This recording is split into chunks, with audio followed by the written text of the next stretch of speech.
الله أكبر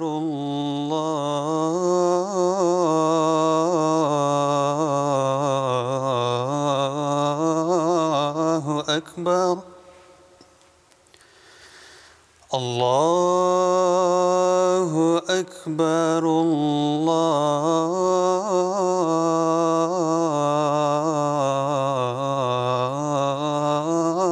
الله أكبر أشهد أن لا إله إلا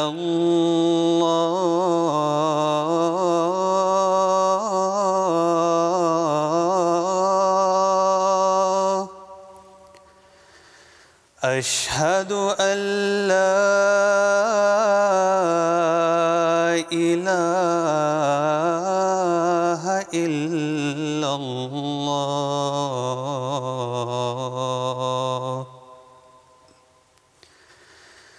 أشهد أن محمدًا رسول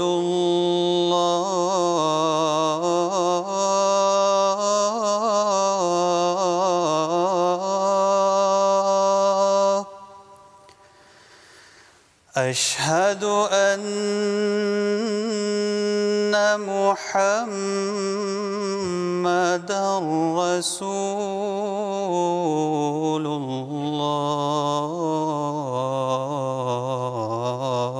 الله حي على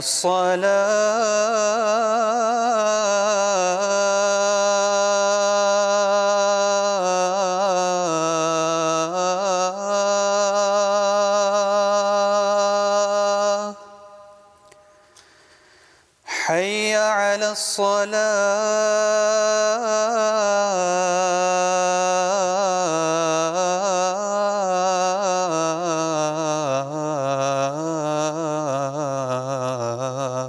الصلاة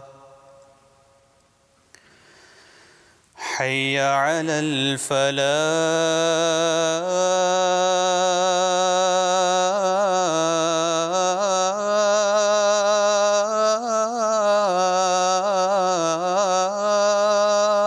الفلاح حي على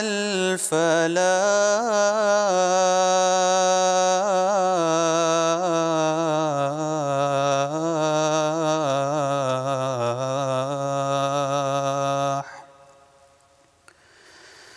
الله أكبر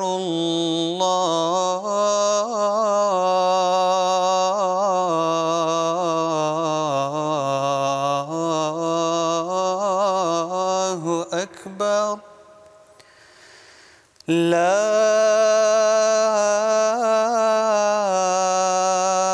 إله إلا الله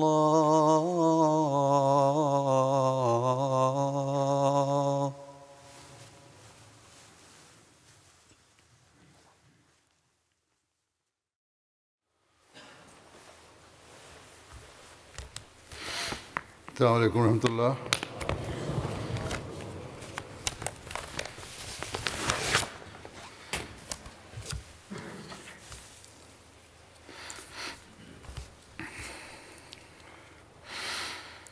أشهد أن لا إله إلا الله وحده لا شريك له وأشهد أن محمدًا عبده ورسوله أما بعد فأعوذ بالله من الشيطان الرجيم بسم الله الرحمن الرحيم الحمد لله رب العالمين الرحمن الرحيم مالك يوم الدين إياك إياك نعبد وإياك نستعين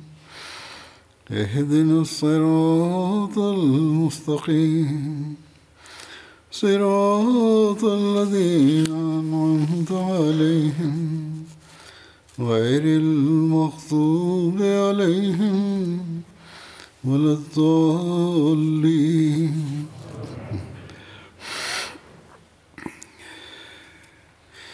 ولا تقولوا لمن يقتل في سبيل الله أموات بل أحياء ولكن لا تشعرون. ولنبلونكم بشيء من الخوف والجوع ونقص من الأموال والأنفس والثمرات وبشر الصابرين الذين إذا أصابتهم مصيبة قالوا إنا لله وإنا إليه راجعون. اور جو اللہ کی راہ میں قتل کیے جائیں ان کو مردے نہ کہو بلکہ وہ تو زندہ ہیں، لیکن تم شعور نہیں رکھتے، اور ہم ضرور تمہیں کچھ خوف اور کچھ بھوک اور کچھ اموال اور جانوں اور پھلوں کے نقصان کے ذریعے آزمائیں گے، اور صبر کرنے والوں کو خوشخبری دے دے۔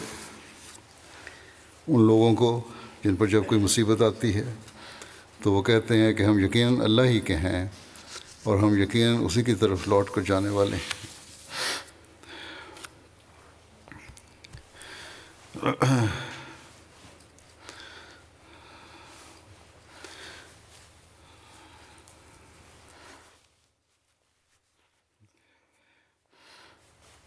اللہ تعالیٰ کی راہ میں جان کا نذرانہ پیش کرنے والوں کے بارے میں یہ اللہ تعالیٰ کا فرمان ہے کہ وہ مردہ نہیں بلکہ زندہ ہے۔ جماعت احمدیہ میں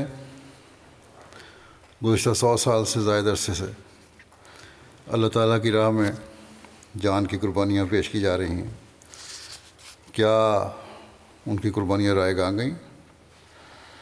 نہیں، بلکہ جہاں اللہ تعالیٰ ان شہداء کے مقام کو بلند کرتا رہا اپنے وعدے کے مطابق، وہاں جماعت کو پہلے سے بڑھ کر ترقیات سے نوازتا رہا۔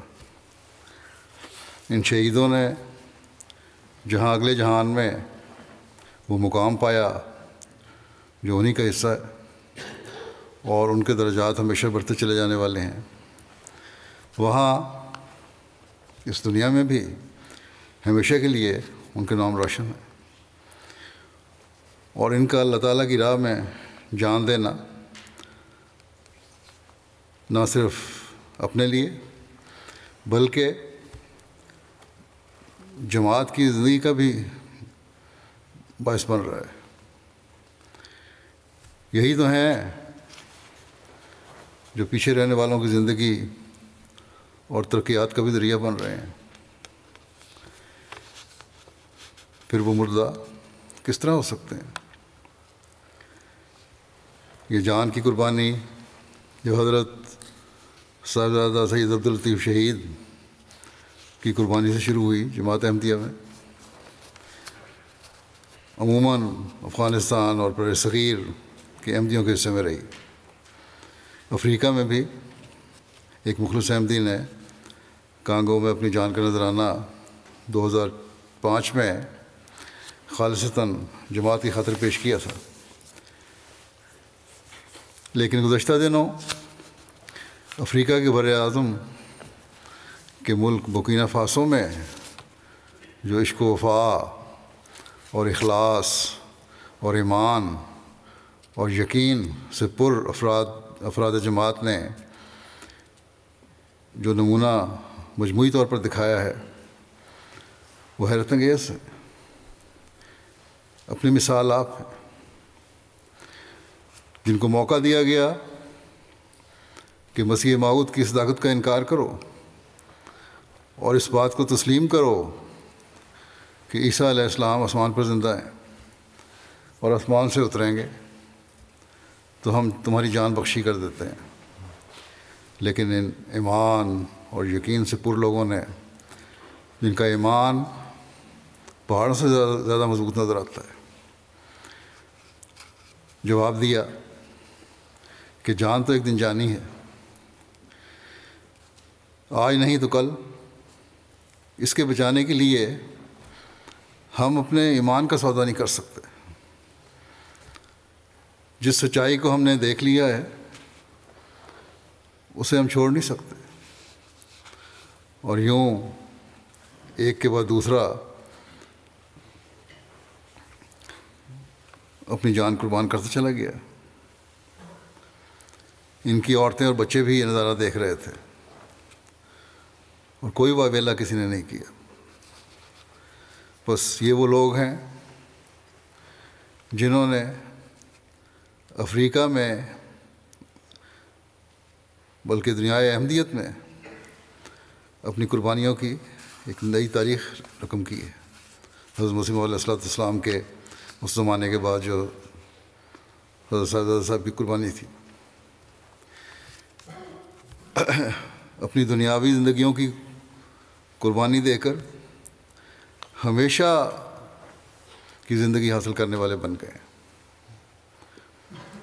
جنہوں نے جان، مال، وقت کو قربان کرنے کا جب عہد کیا تو پھر نبھایا، اور ایسا نبھایا کہ بعد میں آ کر پہلے آنے والوں سے سبقت لے گئے۔ اللہ تعالیٰ ان میں سے ہر ایک کو ان بشارتوں کو وارث بنائے جو اللہ تعالیٰ نے ان کی راہ میں، اس کی راہ میں قربانیاں کرنے والوں کو دی ہیں۔ اب مختصراً ان شہداء کے حالات زندگی بیان کروں گا جن سے ان کے ایمان کی پختگی کا پتہ چلتا ہے۔ تفصیلات کے مطابق برکینا فاسو کا شہر ڈوری ہے، جہاں مہدی آباد ایک نئی آبادی ہوئی تھی، وہاں جماعت ہے۔ 11 جنوری کو عشاء کے 9 احمدی بزرگوں کو مسجد کے صحن میں باقی نمازیوں کے سامنے اسلام احمدیت سے انکار نہ کرنے کی بنا پر ایک ایک کر کے شہید کر دیا گیا۔ انا للہ و انا الیہ راجعون۔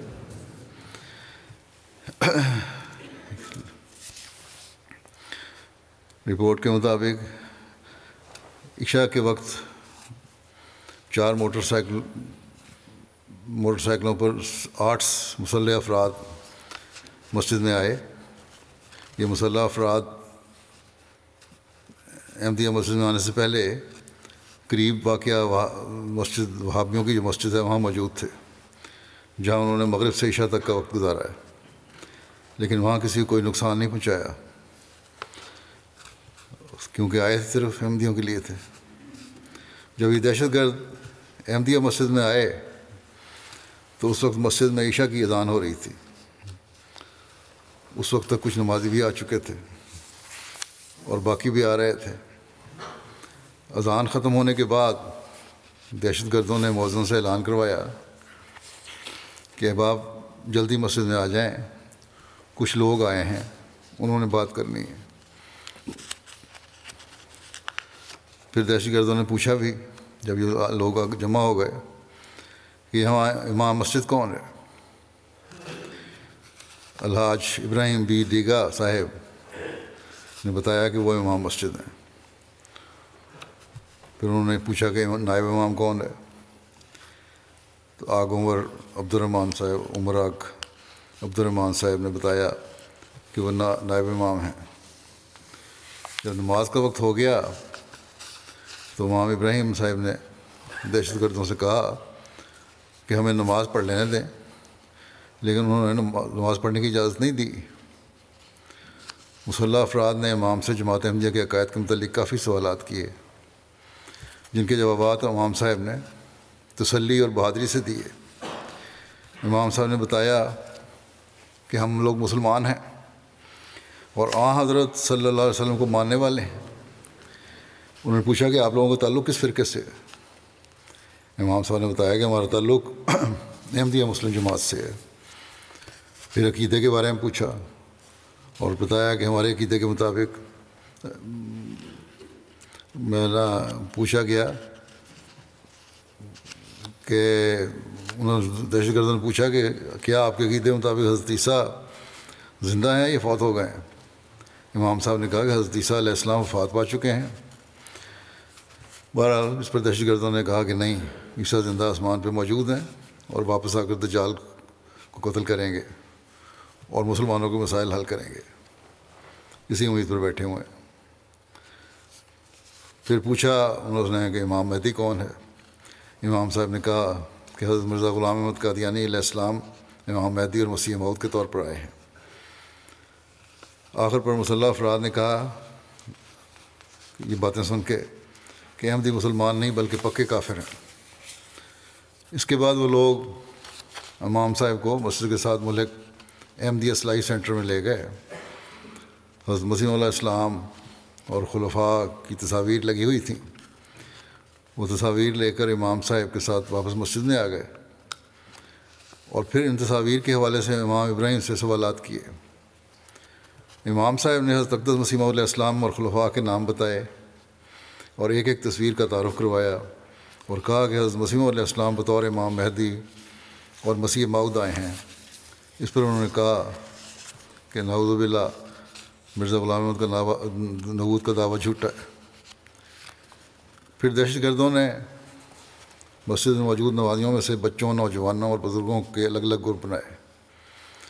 اس وقت مسجد میں بچوں اور نوجوانوں، بزرگوں اور خواتین سمیت 60 سے 70 افراد موجود تھے۔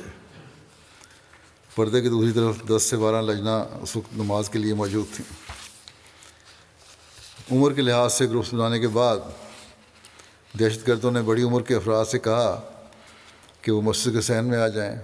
اس وقت کل 10 انصار مسجد میں موجود تھے، جن میں سے ایک معذور بھی تھے۔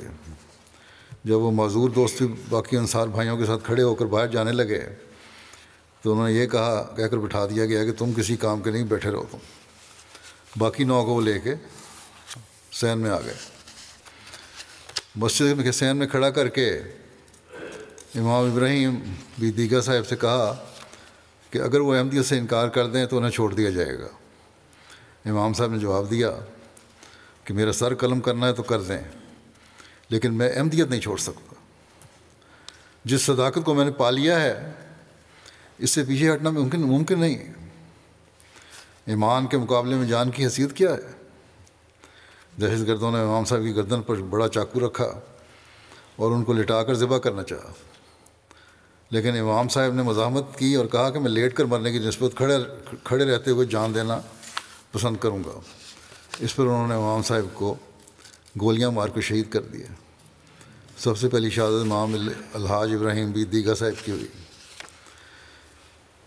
امام صاحب کو بے دردی کے ساتھ شہید کرنے کے بعد دہشت گردوں نے خیال کیا کہ باقی لوگ خوفزدہ ہو کر اپنے ایمان سے پھٹ جائیں گے، چنانچہ انہوں نے اگلے احمدی بزرگ سے کہا کہ احمدیت سے انکار کرنا ہے یا تمہارا بھی وہی حشر کریں جو تمہارے امام کا کیا ہے۔ اس بزرگ نے بڑی دلیری سے اور بہادری سے کہا کہ احمدیت سے انکار ممکن نہیں، جس راہ پر چل کر ہمارے امام نے جان دی ہے ہم بھی اسی راہ پر چلیں گے۔ اس پر انہیں بھی سر میں گولیاں مار کر شہید کر دیا گیا۔ پیچھے رہ جانے والے افراد سے بھی فرداً یہی مطالبہ کیا گیا کہ امام مہدی کا انکار کر دیں اور احمدیت چھوڑ دیں تو انہیں کچھ نہیں کہا جائے گا اور زندہ چھوڑ دیا جائے گا۔ سب احمدی بزرگوں نے پہاڑوں جیسی استقامت کا مظاہرہ کیا اور مظاہرہ کرتے ہوئے جرت اور بہادری سے شہادت کو گلے لگانا قبول کر لیا۔ کسی ایک نے بھی ذرا سی کمزوری نہ دکھائی اور نہ ہی احمدیت سے انکار کیا۔ ایک کے بعد ایک شہید گرتا رہا، لیکن کسی کا ایمان متزلزل نہیں ہوا۔ سب نے ایک دوسرے سے بڑھ کر یقین محکم اور دلیری کا مظاہرہ کیا اور ایمان کا علم بلند رکھتے ہوئے اللہ کے حضور اپنی جانیں پیش کر دیں۔ ہر شہید کو کم و بیش 3 گولیاں ماری گئیں۔ ان 9 شہداء میں 2 جڑواں بھائی بھی شامل تھے۔ جب 8 افراد کو شہید کیا جا چکا تو آخر پر عمر عبد الرحمن صاحب، جن کی عمر 44 سال تھی، وہ رہ گئے۔ عمر کے لحاظ سے سب شہداء سے چھوٹے تھے۔ دہشت گردوں نے ان سے پوچھا کہ تم جوان ہو، احمدیت سے انکار کر کے اپنی جان بچا سکتے ہو؟ تو انہوں نے بڑی شجاعت سے جواب دیا کہ جس راہ پر چل کر میرے بزرگوں نے قربانی دی ہے، جو حق کی راہ ہے، میں بھی اپنے امام اور بزرگوں کے نقش قدم پر چل کر ایمان کی خاطر اپنی جان قربان کرنے کے لیے تیار ہوں۔ اس پر انہیں بھی بڑی بے دردی سے شہید کر دیا گیا۔ حضرت صاحبزادہ عبداللطیف صاحب شہید کا ذکر کرتے ہوئے حضرت مسیح علیہ السلام نے تذکرۃ الشہادتین میں ایک رویا کا ذکر فرمایا۔ آخر میں لکھا، اس کے بعد لکھا کہ خدا تعالیٰ یہ فرماتے ہوئے، رویا کا ذکر فرماتے ہوئے لکھا کہ خدا تعالیٰ بہت سے ان کے قائم مقام پیدا کر دے گا۔ یہ آپ نے اپنی رویا سے یہ نتیجہ اخذ کیا کہ مجھے امید ہے کہ صاحبزادہ صاحب کی شہادت کے بعد اللہ تعالیٰ بہت سے ان کے قائم مقام پیدا کر دے گا۔ ہم گواہ ہیں کہ آج افریقہ کے رہنے والوں نے اجتماعی طور پر اس کا نمونہ دکھا دیا اور قائم مقامی کا حق ادا کر دیا۔ دہشت گردوں کے مسجد میں آنے سے لے کر سوال و جواب کرنے، عقائد پر تفصیلی بحث کرنے اور ساری کارروائی کر کے مسجد سے نکلنے تک کم و بیش 1.5 گھنٹے کا وقت بنتا ہے۔ اس دوران میں بچے اور باقی افراد جس کرب اور تکلیف سے گزرے ہوں گے، اس کا اندازہ لگایا جا سکتا ہے۔ ان کے سامنے ان کے بزرگوں کو شہید کیا جا رہا تھا۔ مسجد سے نکل کر دہشت گرد فوری طور پر فرار نہیں ہوئے، بلکہ کافی دیر مہدی آباد میں ہی رہے، اور مسلح افراد نے مسجد میں موجود لوگوں کو یہ دھمکی بھی دی کہ بہتر ہوگا کہ تم سب احمدیت چھوڑ دو، ہم دوبارہ آئیں گے۔ اگر تم لوگوں نے احمدیت ترک نہ کی یا کسی نے دوبارہ مسجد کھولنے کی کوشش کی تو تم سب کو ختم کر دیا جائے گا۔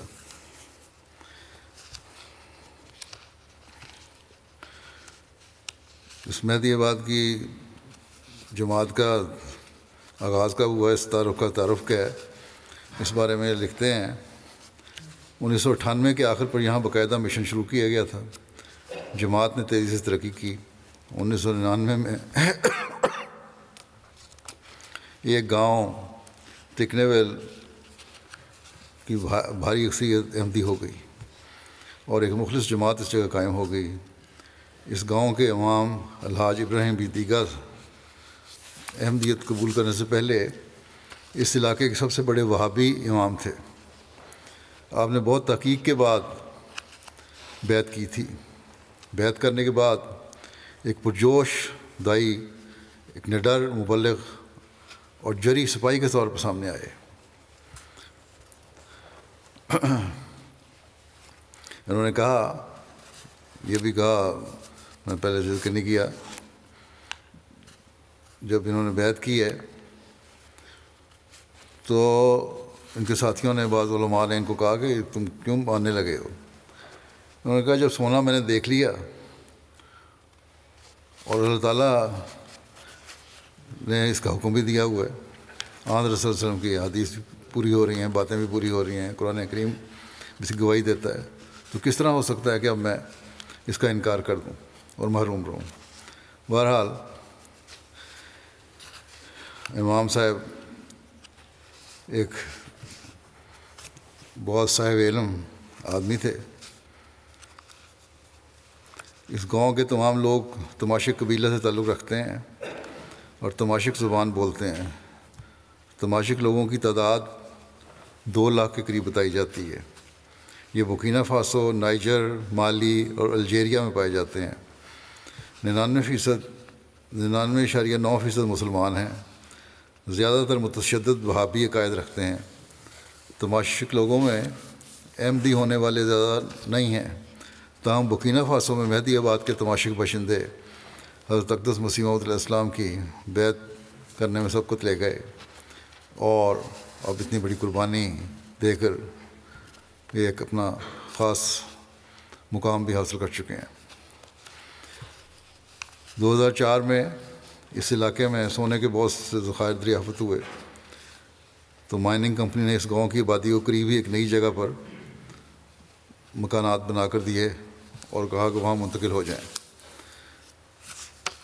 ان منتقل ہونے والوں کی بھاری اکثریت احمدیوں کی تھی، چند ایک گھرانے دوسرے تھے۔ نیا گاؤں بنا تھا جو احمدیوں کا ہی گاؤں تھا تقریباً۔ ابراہیم صاحب نے تجویز دی کہ اس گاؤں کا نام پرانا نہیں رکھنا، چنانچہ انہوں نے مجھے لکھا کہ اس گاؤں کا کوئی نام رکھیں، اور پھر اس کا نام مہدی آباد رکھا گیا۔ اور 2008 میں یہاں IEEE کے تحت ماڈل ولیج بھی بنایا گیا، سہولتیں مہیا کی گئیں، پانی بجلی کی۔ یہ برکینا فاسو بلکہ دنیا بھر میں پہلا ماڈل ولیج پروجیکٹ تھا۔ اس کے تحت گاؤں میں بجلی، پانی، سلائی اسکول وغیرہ کی سہولیات دی گئیں۔ ان کے تدفین کے بارے میں لکھا ہے انہوں نے رپورٹ میں اپنی کہ دہشت گردوں نے مسجد میں 1.5 گھنٹہ گزار کر اس قدر خوف کی فضا پیدا کی تھی کہ جس مقام پر شہادتیں ہوئیں شہداء کی لاشیں رات بھر اسی جگہ پڑی رہیں، کیونکہ خدشہ تھا کہ دہشت گرد گاؤں سے باہر نہیں گئے اور اگر کوئی لاش اٹھانے گیا تو اسے بھی مار دیا جائے گا۔ قریبی آرمی کیمپ تھا، اس واقعے کی اطلاع ان کو دی گئی، لیکن وہاں سے بھی کوئی نہیں آیا، نہ ہی سیکیورٹی اداروں کا کوئی فرد صبح تک پہنچا۔ شہداء کی تدفین 12 جنوری کو صبح 10 بجے مہدی آباد میں پھر کر دی گئی۔ ان کے ابہارے کا تعارف مختصر بیان کر دیتا ہوں۔ الحاج ابراہیم بی دیگا صاحب جو امام ہیں، جن کا ذکر ہو چکا پہلے، شہادت کے وقت ان کی عمر 68 سال تھی۔ تعلیم کے لحاظ کے سلسلے میں سعودی عرب میں بھی مقیم رہے، تماشک زبان کے بہت بڑے عالم تھے اور اس زبان میں قرآن مجید کے مفسر بھی تھے۔ آپ نے 1999 میں بیعت کی۔ قبول اہمیت سے قبل امام ابراہیم بی دیگا صاحب کئی دیہات کے چیف امام تھے۔ اس زون کے دیگر علماء آپ کے پاس آ کر بیٹھنے اور اکتساب علم کرنے کو اپنی شان سمجھتے تھے، چنانچہ ہر سال کم از کم ایک دفعہ علاقے بھر سے کے علماء، معلمین اور ائمہ آپ کے پاس آ کر قیام کرتے اور فیض پاتے۔ یہ تعداد 500 تک بھی چلی جاتی اور قیام ایک ہفتہ تک ہوتا۔ کہا جا سکتا ہے کہ علاقے کے علماء اور ائمہ کی سالانہ میٹنگ آپ کے پاس ہوا کرتی تھی۔ ان کے شاگرد بیان کرتے ہیں کہ ان دنوں میں بھی امام صاحب اکثر یہ کہا کرتے تھے کہ ابھی صداقت ظاہر نہیں ہوئی، کیونکہ حق اور صداقت کو ماننے والے تھوڑے ہوتے ہیں۔ جس طرح سینکڑوں کی تعداد میں یہ ائمہ میرے پاس آ کر بیٹھتے ہیں اور بظاہر ایک دوسرے کو مسلمان خیال کرتے ہیں، لیکن جب صداقت ظاہر ہوگی اور ماننے والے تھوڑے رہ جائیں گے تو اس وقت ماننے والے تھوڑے رہ جائیں گے، یہ لوگ میرے پاس سے بھی اٹھ کر چلے جائیں گے۔ نیکی تھی، تقویٰ تھا، علم تھا، اس لیے زمانے کے حالات کے مطابق اندازہ لگا لیا کہ صداقت نے ظاہر ہونا ہے، اور اس کے بعد جو ہمیشہ سے انبیاء کے مخالفین کا دستور رہا ہے، یہ لوگ بھی مخالفت کریں گے، جو انہوں نے دل میں بہرحال مانا ہوا تھا کہ جب بھی حق پہنچا میں نے ماننا ہے۔ 1998 میں ڈوری میں باقاعدہ احمدیہ مشن قائم ہوا تو امام ابراہیم صاحب تک بھی اس کی بازگشت پہنچی پیغام کی احمدیت کے۔ تبلیغی مہم کے دوران ایک مارکیٹ میں الحاج بی دیگا صاحب نے احمدیت کا نام پہلی بار سنا تھا۔ انہیں پتہ چلا کہ احمدی وفات مسیح کے قائل ہیں اور مسیح اور مہدی کے آنے کی خبر دیتے ہیں، تو ابراہیم دیگا صاحب 7 افراد کا ایک وفد لے کر تلاشی حق کے لیے ڈوری مشن ہاؤس تشریف لائے۔ بہت تحقیق کے بعد احمدیت قبول کی تھی آپ نے۔ اپنی زون میں پہلا احمدی ہونے کا شرف پایا۔ یہ جو مخالفین کہتے ہیں نا کہ غریب لوگ ہیں، ان کو لالچ دے کر بیعت کروا لیتے ہیں، جن کو دین کا کچھ پتہ نہیں ہے، ان شہیدوں نے ان کے منہ بند کر دیے، سمجھ کر صداقت کو قبول کیا اور پھر قربانی کی بھی اعلیٰ ترین مثال قائم کی۔ بہرحال ابراہیم صاحب کے بارے میں مزید لکھا ہے، پہلے بھی بیان ہو چکا ہے کہ ایک نڈر صفائی تھے جماعت کے، بے خوف داعی اللہ تھے اور حقیقی معنوں میں ایک فدائی احمدی تھے۔ تبلیغ اور کوششوں سے، آپ کی تبلیغ کوششوں سے اس علاقے بھر میں احمدیت کا پیغام پھیل گیا، کئی جماعتیں قائم ہوئیں، آپ بڑھ چڑھ کر جماعتی پروگراموں میں حصہ لیتے۔ قبول احمدیت سے قبل ان کے عقائد کے مطابق وہابیوں کے علاوہ باقی سب فرقے کافر تھے۔ ٹی وی دیکھنا، فٹ بال کھیلنا اور یا دیکھنا، اسکول جانا، تصویریں بنانا، یہ سب چیزیں حرام تھیں ان کے نزدیک، جیسا وہابیوں کا عقیدہ ہے۔ لیکن انہوں نے پھر جب کہ احمدیت قبول کر لی تو پھر لوگ ان فرسودہ خیالات سے انہوں نے اپنے آپ کو علیحدہ کر لیا اور لوگوں کو بھی سمجھایا کہ کیا حقیقت کیا ہے۔ سن 2000 میں یہاں یو کے میں حضرت خلیفہ مسیح رابع کے زمانے میں جلسہ میں بھی شامل ہونے کی ان کو توفیق ملی۔ تبلیغ کا ان کو جنون تھا۔ قبول احمدیت سے قبل بھی صاحب اثر و رسوخ اور کئی گاؤں کے چیف امام تھے، جیسا کہ بیان ہوا۔ قبول احمدیت کے بعد آپ نے اپنے آپ کو تبلیغ کے لیے وقف کر دیا۔ یوں معلوم ہوتا تھا کہ انہیں کسی اور چیز کی پرواہ ہی نہیں ہے۔ انہوں نے تبلیغ کے واٹس ایپ گروپ بنا رکھے تھے، جس میں خاص طور پر تماشک لوگوں کے لیے ایک گروپ تھا۔ اس گروپ میں مالی، نائجر، گھانا، سعودی عرب، لیبیا، ٹیونس، آئیوری کوسٹ وغیرہ ممالک سے لوگ شامل ہوتے تھے۔ مسلسل ان کو تبلیغ کرتے، دن رات آڈیو پیغامات ریکارڈ کر کے بھجواتے رہتے، دن ہو کہ رات اسی کام میں مصروف رہتے۔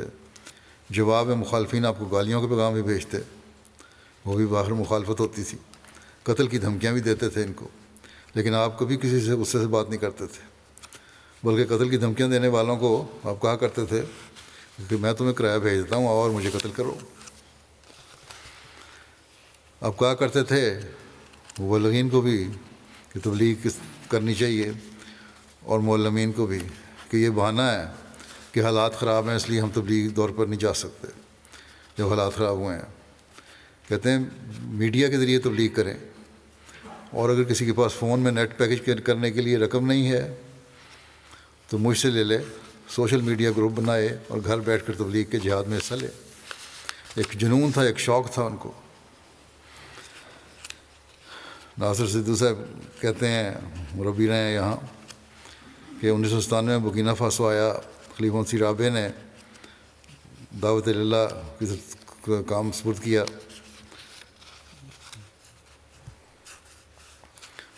تو کہتے ہیں کیونکہ زبان نہیں آتی تھی اس لیے 3 ماہ کا عرصہ لگ گیا پلاننگ کرنے میں۔ اس کے بعد دیہاتوں کا دورہ کیا، ان کے یہاں اس گاؤں کے امام کے پاس بھی گیا۔ ان کو جب یہ خبر پہنچی تو کہ وفات مسیح کی اور مسیح اور مہدی کی آمد کی، تو ابراہیم دیگا صاحب 7 افراد کے ساتھ کہتے ہیں ہمارے مشن ہاؤس ڈوری آ گئے۔ وہاں سوال و جواب ہوئے۔ کہتے ہیں 3 دن یہ میرے پاس رہے ہیں، نہ یہ 3 دن خود سوئے نہ مجھے سونے دیا۔ اس کے بعد یہ لوگ چلے گئے۔ روزانہ صبح سے لے کے شام تک گفتگو ہوتی تھی۔ اگلے ہفتے دوبارہ آئے اور اپنے نئے امام لے کر آئے، اور تحقیق کا یہ سلسلہ 3 ماہ تک جاری رہا۔ ان کے پاس اکثر سوالات کے جوابات تو آ چکے تھے، لیکن احمدیت میں داخل ہونے کا کبھی انہوں نے خیال ظاہر نہیں کیا تھا۔ کہتے ہیں میں بار خلیفہ مسیح رابع کو دعا کے لیے لکھتا رہا۔ ایک دن وہ آئے امام صاحب اور بیعت کا فارم پر کیا، اور کہتے ہیں کہ ان سے میں نے کہا کہ باقی بھی جو متواتر آتے رہے ہیں وہ کہاں ہیں، وہ کب قبول کریں گے؟ تو انہوں نے کہا وہ سب قبول کریں گے، مگر سب سے پہلے احمدیت میں داخل ہونا میں چاہتا تھا، اس لیے میں آ گیا ہوں۔ خلافت سے بھی بے انتہا وفا کا تعلق تھا ان کو۔ امیر جماعت برکینا فاسو لکھتے ہیں کہ 45 کے قریب گاؤں ان کے زیر اثر تھے۔ انہوں نے حج کیے، وہاں رہ کر تعلیم حاصل کی، بہت اچھی عربی جانتے اور بولتے تھے، اور اس پورے علاقے میں بہت تبلیغ کی۔ سائیکل پر گاؤں جاتے، اور اللہ تعالیٰ کے فضل سے اس علاقے میں بہت لوگوں کو احمدیت کے نور سے منور کیا۔ ان کے ذریعے اس علاقے کے بڑے بڑے علماء احمدیت میں داخل ہوئے، اور علاقے کی اکثر جماعتیں ان کی تبلیغ کی وجہ سے قائم ہوئیں۔ اور ہمیشہ جب بھی کہتے اندر آنا ہوتا تو ہمیشہ یہ پوچھتے کہ خلیفہ وقت کا کیا حال ہے، بڑا محبت کا اظہار کیا کرتے تھے۔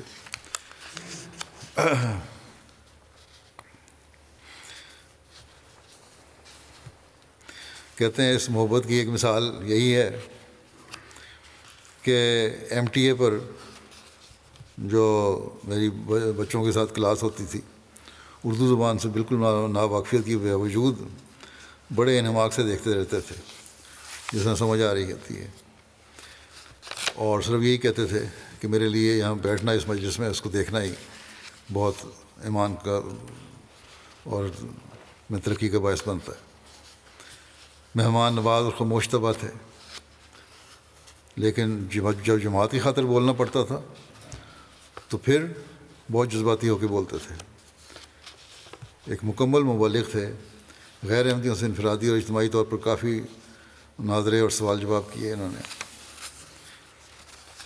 پھر وہاں کے ایک اور مربی ہیں محب اللہ صاحب، وہ کہتے ہیں کہ ان بزرگان کو ذاتی طور پر جانتا تھا، کیونکہ وہاں میں آج اکثر جاتا رہتا تھا۔ خلافت سے بے انتہا پیار کرنے والے، مہمان نواز، وفادار لوگ تھے۔ کہتے ہیں جب سارے جوان سارا دن کام پر ہوتے تھے تو یہ بزرگان مسجد کے سامنے بنے ہوئے چھپر پہ بیٹھ کر ایم ٹی اے دیکھتے رہتے تھے۔ کہتے ہیں کہ جب ان کی شہادت ہوئی ہے تو اس کے فوراً بعد مجھے ایک نوجوان کا فون آیا کہ اس طرح ہمارے بزرگوں کو شہید کر دیا گیا ہے۔ ان سے کہا گیا کہ اگر آپ احمدیت سے پیچھے ہٹ جائیں تو ہم آپ کو چھوڑ دیں گے، مگر انہوں نے شہادت کو ترجیح دی۔ اس نوجوان نے یہ بتایا، اس نوجوان کا کہنا تھا کہ اگر یہ لوگ ہم سب کو شہید کر دیں تو بھی ہم احمدیت سے پیچھے ہٹنے والے نہیں ہیں۔ یہ تو صرف 9 انصار تھے، اس لڑکے نے کہا، نوجوان نے کہا، یہ تو صرف 9 انصار تھے، اگر ہم سب خدام لجنہ وغیرہ کو بھی شہید کر دے تو بھی ہم احمدیت نہیں چھوڑیں گے انشاءاللہ۔ یہ روح ہے ان مخلصین میں، اس جماعت میں جو انہوں نے پیدا کی۔ یہ بڑوں کی تربیت ہو، ان کا نمونہ ہو، تو تبھی نوجوانوں اور عورتوں میں یہ جذبہ اور ایمان پیدا ہوتا ہے۔ لوکل مبلغ ہیں مائگا تیجان صاحب، کہتے ہیں کہ امام ابراہیم صاحب کو قتل کی دھمکیاں دی جا رہی تھیں۔ شہادت سے کچھ دن پہلے انہوں نے مجھ سے ذکر کیا کہ مجھے قتل کی دھمکیاں دی جا رہی ہیں، یہ لوگ مجھے مار دیں گے۔ حسن خلق کے بارے میں یہ کہتے ہیں، اپنی فیملی اور رشتہ داروں کے ساتھ بہت حسن سلوک سے پیش آتے، سب سے ہمدردی کرنا آپ کی عادت تھی، دوسروں کی خاطر قربانی کرنا اور جذبہ اثار دکھانا نمایاں اور صاف تھے۔ علاقے کے بہت معزز فرد تھے، لوگ آپ کی بہت عزت کرتے تھے۔ ابراہیم صاحب کوئی فیصلہ کرتے یا کوئی بات کہتے تو لوگ اس کی لاج رکھتے اور اسے مان لیتے۔ آپ کے شاگردوں کی تعداد بہت زیادہ ہے، ان میں سے بعض دوسرے ہمسایہ ممالک میں امام اور معلم کے طور پر کام کر رہے ہیں۔ برکینا فاسو میں بطور معلم اور لوکل مشنری کام کر رہے ہیں بہت سارے۔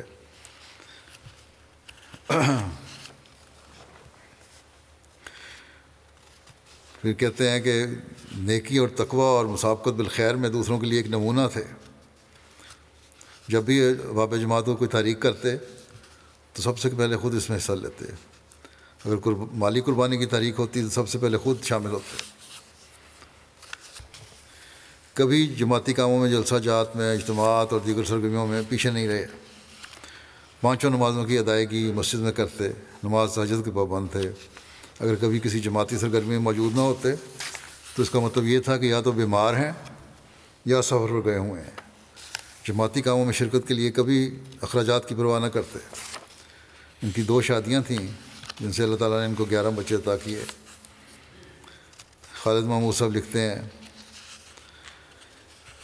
مربی ہیں، کہ اخلاص و وفا سے معمور تھے یہ لوگ، خلافت کے شدائی اور فدائی احمدی تھے۔ کہتے ہیں 2008 میں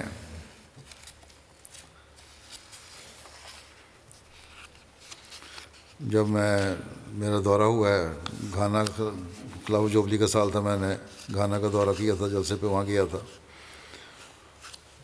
تو ہزاروں احمدی احباب بورکینا فاسو اور مالی وغیرہ سے بھی آئے تھے مجھے ملنے کے لیے۔ اس موقع پر گھانا جماعت نے ضیافت اور رہائش کے انتظامات بھی اچھے کیے ہوئے تھے، لیکن اس کے باوجود چند احباب جو ڈوری سے آئے تھے،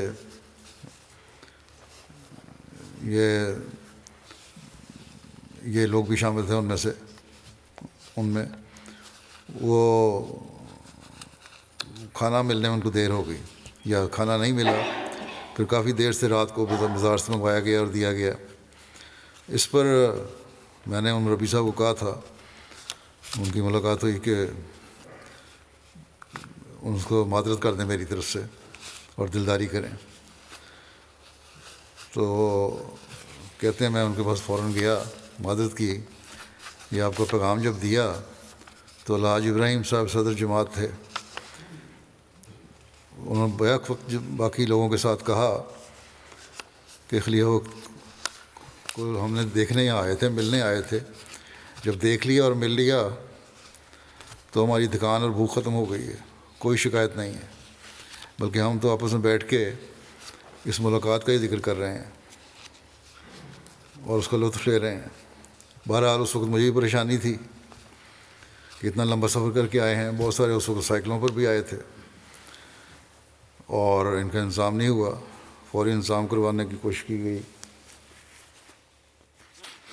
لیکن دوسری طرف ان کا اخلاص و وفا ایسا تھا کہ حیران ہو گیا تھا۔ اس وقت بھی مجھے ان کا یہی پیغام ملا تھا اور میں حیران تھا اس وقت بھی کہ کیسے مضبوط ایمان کے لوگ ہیں یہ۔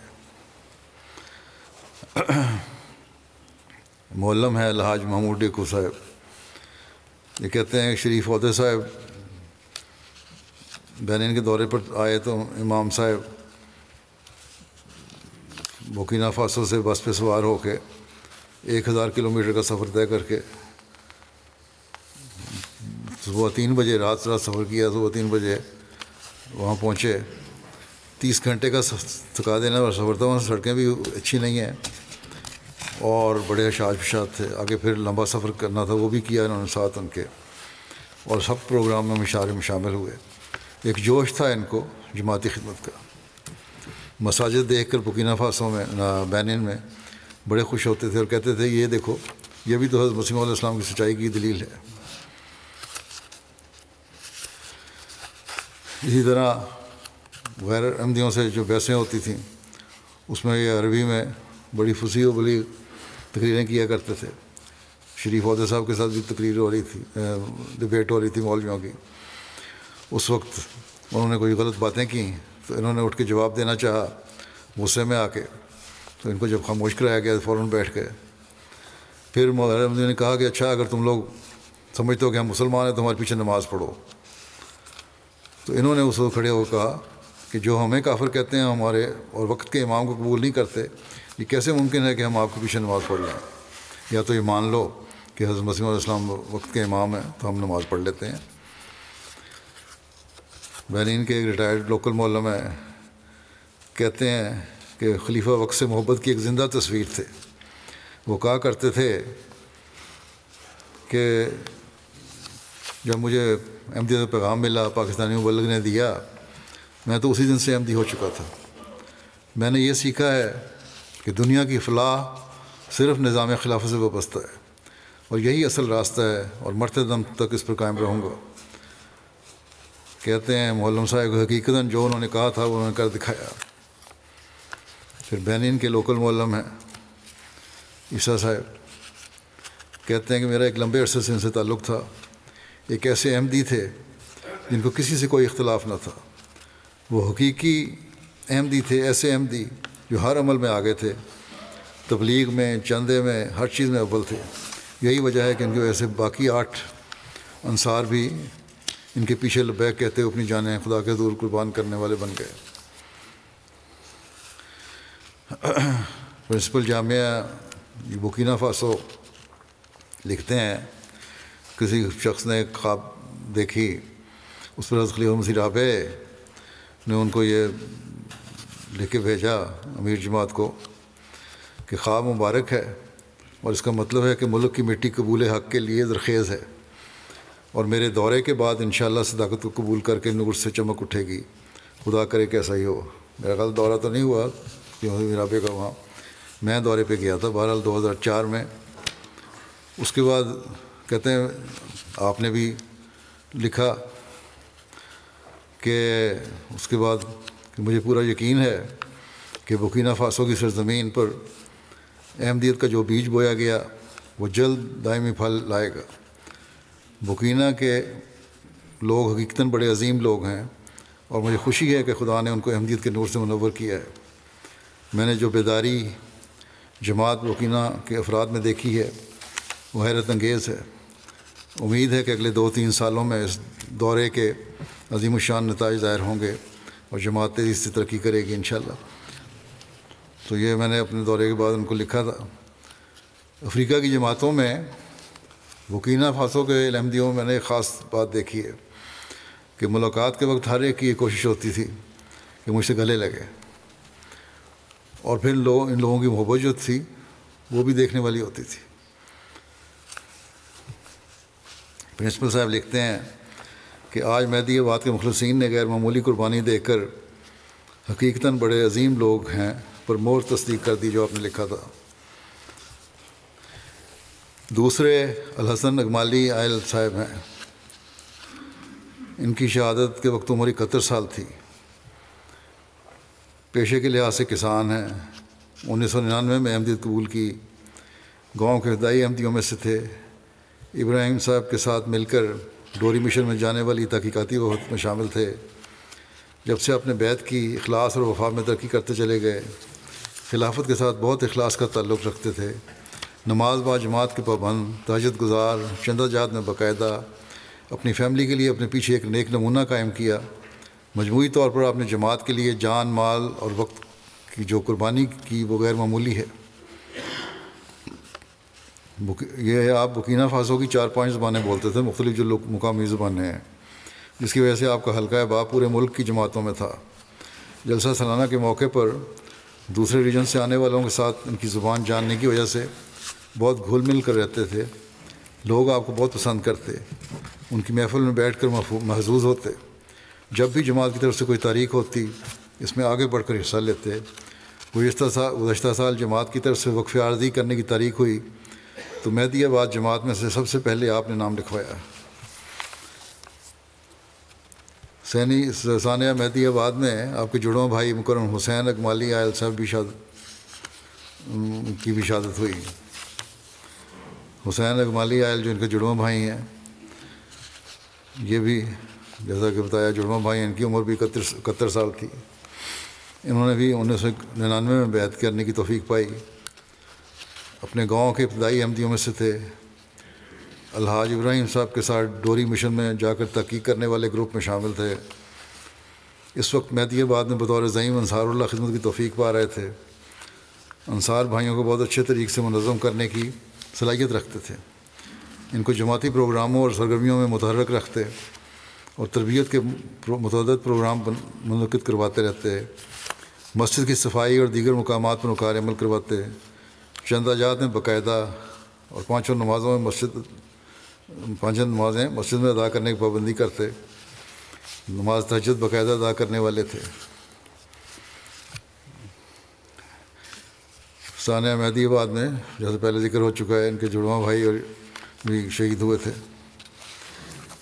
ایک دن دنیا میں آئے اور ایک دن ہی دنیا سے گئے۔ حمیدو عبد الرحمن صاحب، ان کی 67 سال عمر تھی، پیشے کے لحاظ سے یہ بھی کسان تھے۔ 1999 میں انہوں نے بھی احمدیت قبول کی۔ دل کے بہت صاف، بہت حلیم طبع تھے، ہمیشہ جماعتی پروگراموں میں حصہ لینے والے صف اول میں شمار ہوتے تھے۔ کسی پروگرام سے غیر حاضر ہوتے تو سمجھا جاتا کہ یقیناً کوئی بہت اشد مجبوری یا بیماری ہوگی، ورنہ غیر حاضر نہیں ہوتے تھے۔ امام ابراہیم صاحب کے مددگار ساتھیوں میں سے تھے۔ اپنی فیملی کو بھی نظام جماعت کے ساتھ جڑے رہنے اور جماعتی پروگرام میں شرکت کی تلقین کرتے رہتے۔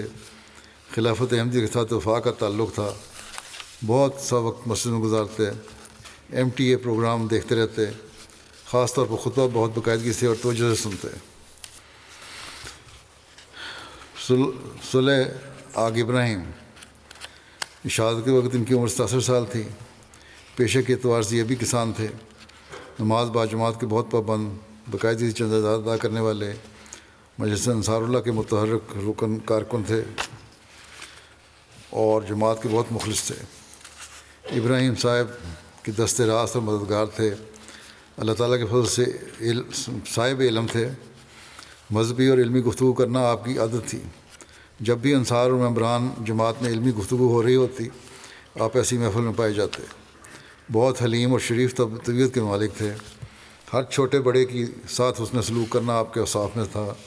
جلسہ سالانہ یا کسی اجتماع پر جاتے ہوئے اگر دیکھتے کہ کسی کے پاس کرایہ کی رقم نہیں ہے یا کم ہے تو اپنی طرف سے اس کی مدد کر دیتے تاکہ وہ بھی شامل ہو جائے۔ ان دنوں میں اس سال ڈوری کے علاقے سے نکل کر سفر کرنا بہت ہمت کا کام تھا، کیونکہ ہر طرف دہشت گردوں نے اپنی دہشت پھیلائی ہوئی تھی۔ لیکن اس کے باوجود تمام خطرات کے کو دیکھتے ہوئے بھی مہدی آباد سے دسمبر کے آخری ہفتے میں ہونے والے جلسہ سالانہ برکینا فاسو میں شامل ہوئے۔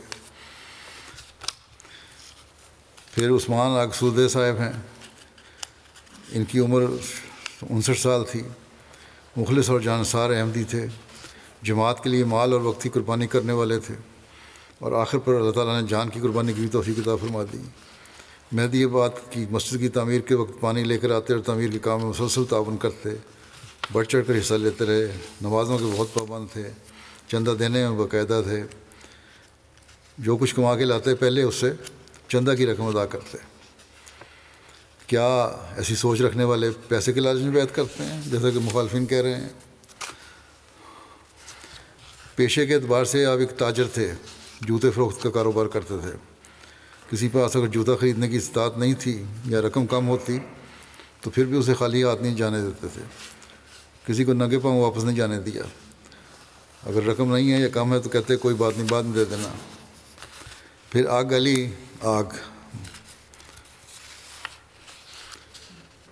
علی آگ مغویل، یہ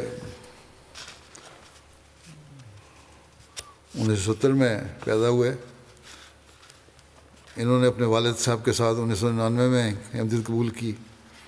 پیشے کے اعتبار سے کسان تھے، جماعت احمدیہ بلارے کے مؤذن تھے۔ جب کچھ عرصہ قبل دہشت گردی کی وجہ سے ان کو اپنے گاؤں سے نقل مکانی کرنی پڑی تو انہوں نے مہدی آباد میں سکونت اختیار کر لی۔ بہت مخلص احمدی تھے،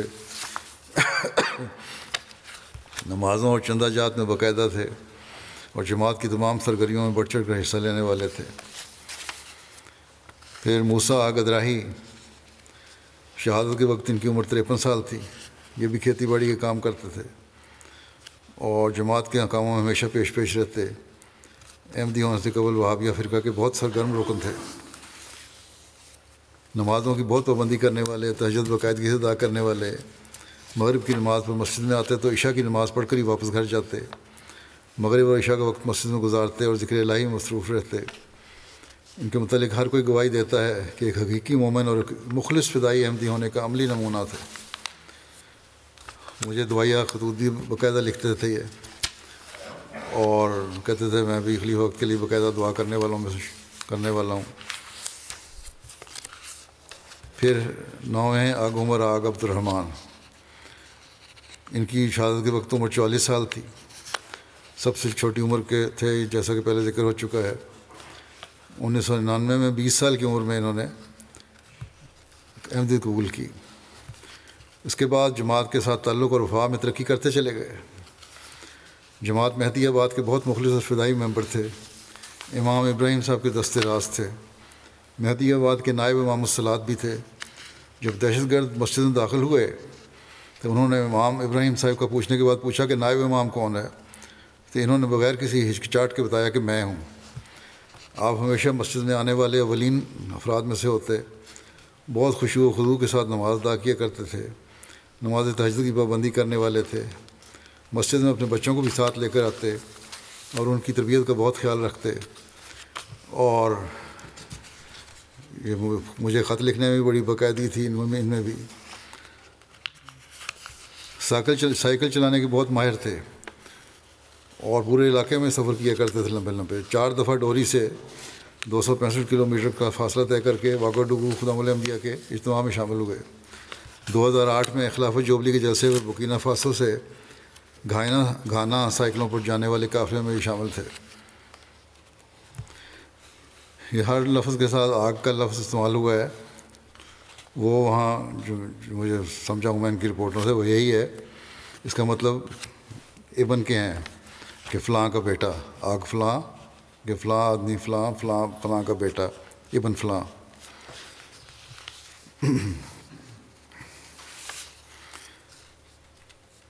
بہرحال ان کے بارے میں مزید یہ لکھتے ہیں کہ جب 8 افراد کو شہید کیا جا چکا تو آخر پر آگ عبد الرحمن صاحب رہ گئے۔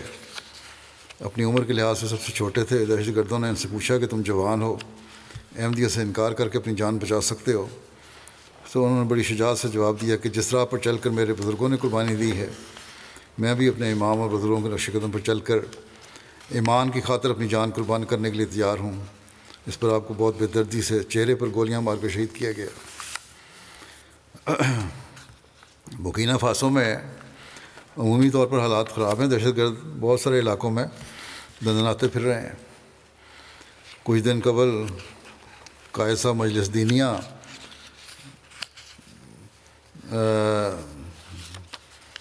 آئے تھے مرکز میں، سینٹر میں، اور انہیں مشن ہاؤس میں، اور انہوں نے بتایا کہ میری گاؤں میں پرچون کی دکان ہے۔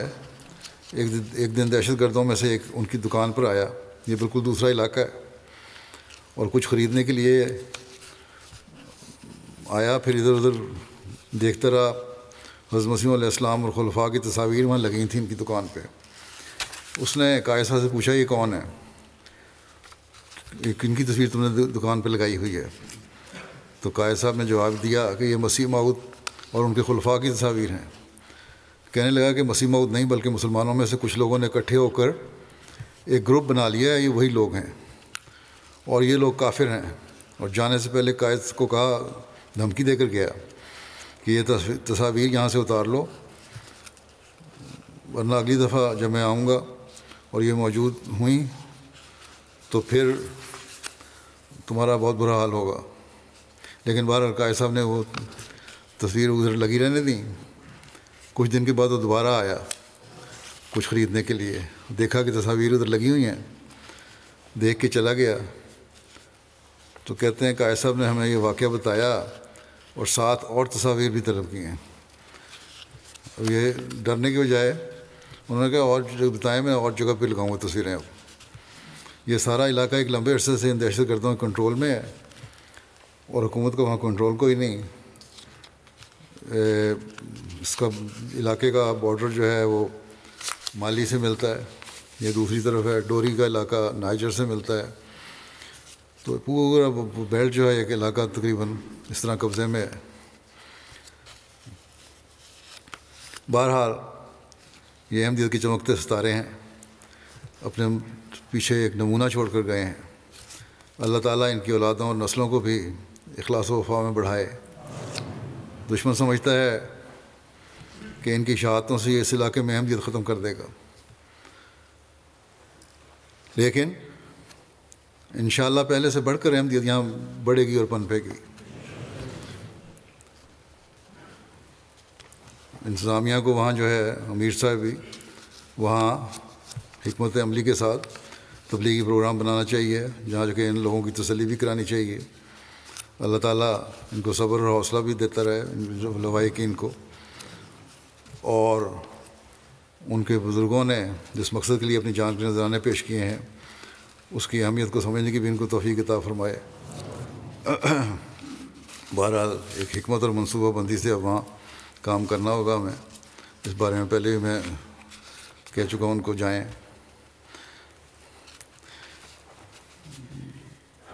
شہداء کے خاندانوں کی ضرورت پوری کرنے کے لیے، ان کو پاؤں پر کھڑا کرنے کے لیے خلافت رابعہ سے بھی ایک فنڈ قائم ہے سیدنا بلال فنڈ کے نام سے، جس میں سے شہداء کے لیے خرچ کیا جاتا ہے.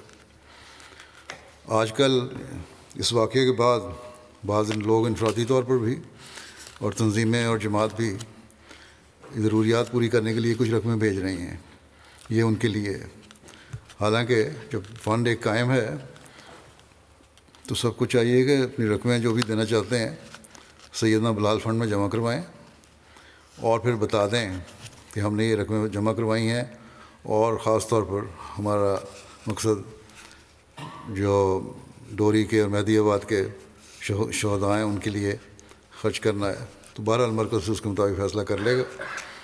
مرکز نے تو چاہے رقمیں آئیں یا نہ آئیں ان لوگوں کی ضروریات کا خیال رکھنا ہے اور پورا کرنا ہے اور کرے گا انشاءاللہ.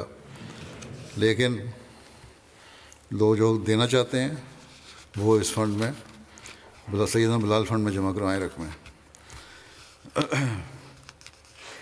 اور یہ کوئی ان شہداء کے خاندانوں پر احسان نہیں ہے، بلکہ ہمارا فرض ہے کہ ان کی ضروریات کا خیال رکھیں اور انہیں پورا کریں.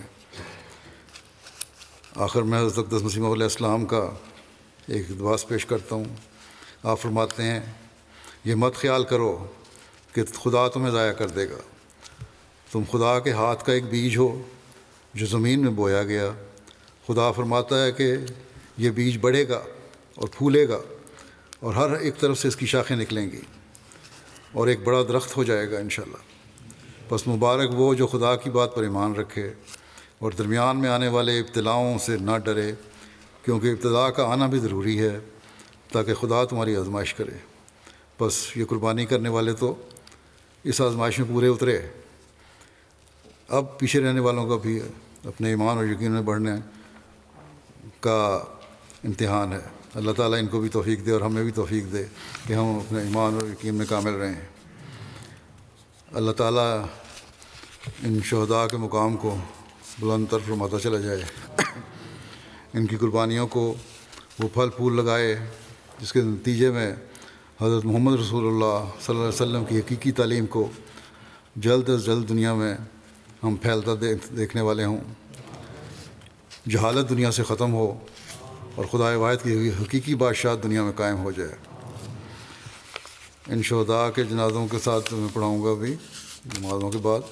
دو اور مخلصین کے ذکر جنازے بھی ہیں، جن میں سے ایک ڈاکٹر کریم اللہ زیروی صاحب ہیں جو صوفی خدا بخش زیروی صاحب کے بیٹے تھے. امریکہ میں رہتے تھے. یہ 4 جنوری کو ان کی وفات ہوئی 83 سال کی عمر میں. انا للہ و انا الیہ راجعون. اللہ تعالیٰ کے فضل سے موسی تھے. ان کے والد صوفی خدا بخش صاحب نے 17 سال کی عمر میں 1928 میں قادیان جا کر خلیفۃ ثانی کے ہاتھ پر بیعت کی تھی. کریم اللہ زیروی صاحب حضرت ملک سیف الرحمن صاحب کے داماد بھی تھے. بڑے علمی آدمی تھے. بعض کتب بھی انہوں نے لکھی ہیں. جماعتی خدمت کی بھی انہوں نے بہت توفیق ملی ہے. اللہ تعالیٰ ان سے مغفرت اور رحم کا سلوک فرمائے. دوسرا جنازہ ہے زیروی صاحب کی اہلیہ کا، امت اللطیف زیروی صاحب، جو کریم اللہ زیروی صاحب کی اہلیہ تھیں، امریکہ میں رہتی تھیں اور ملک سیف الرحمن صاحب کی بیٹی تھیں. یہ 6 جنوری کو اپنے میاں کی وفات کے 2 دن بعد 78 سال کی عمر میں وفات پا گئیں. انا للہ و انا الیہ راجعون. مرحومہ موسیہ تھیں. اور جیسا کہ میں نے کہا ملک سیف الرحمن صاحب کی بیٹی تھیں، کی والدہ کا نام ترشی شوکت تھا، جو مدیر رہی ہیں رسالہ مصباح روا کی. ان کی پیدائش قادیان کی ہے. بڑی علمی ذوق رکھنے والی خاتون تھیں. پڑھی لکھی تھیں. MSc کیا ہوا تھا. جماعتی خدمات کی بھی ان کو توفیق ملی. اللہ تعالیٰ مرحومہ سے بھی مغفرت اور رحم کا سلوک فرمائے. ان کے بھائی ملک مجیب الرحمن صاحب اپنی بہن اور بہنوئی کے بارے میں لکھتے ہیں کہ بہت محبت کرنے والا جوڑا تھا، جنہوں نے بہت مشقتیں برداشت کیں لیکن کبھی کسی چیز کے بارے میں کوئی شکایت نہیں کی. میں نے انہیں کبھی کسی کے بارے میں کوئی منفی گفتگو کرتے نہیں دیکھا۔ دونوں علم کے گہرے سمندر تھے، زندگی کے آخری لمحات تک ہر کسی کے ساتھ محبت کرنے والے، ان کی ضروریات کا خیال رکھنے اور بے پناہ پیار و محبت کرنے والے تھے۔ ماشاءاللہ بڑی بھرپور اور بہترین زندگی گزاری، اپنے معاشرہ اور ماحول میں دوسروں پر نہایت مثبت اثر ڈالنے والے اور اچھا رسم و سلوک رکھنے والے بزرگ انسان تھے۔ اللہ تعالیٰ ان سے مغفرت اور رحم کو سلوک فرمائے۔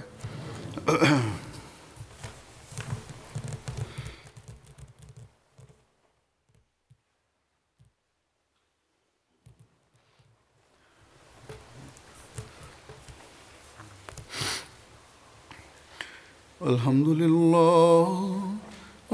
لله نحمده ونستعينه ونستغفره ونؤمن به ونتوكل عليه ونعوذ بالله من شرور أنفسنا ومن سيئات أعمالنا من يهده الله فلا مضل له ومن يضلل فلا هادي له ونشهد أن لا إله إلا الله ونشهد أن محمدا عبده ورسوله عباد الله رحمكم الله إن الله يأمر بالعدل والإحسان وإيتاء ذي القربى وينهى عن الفحشاء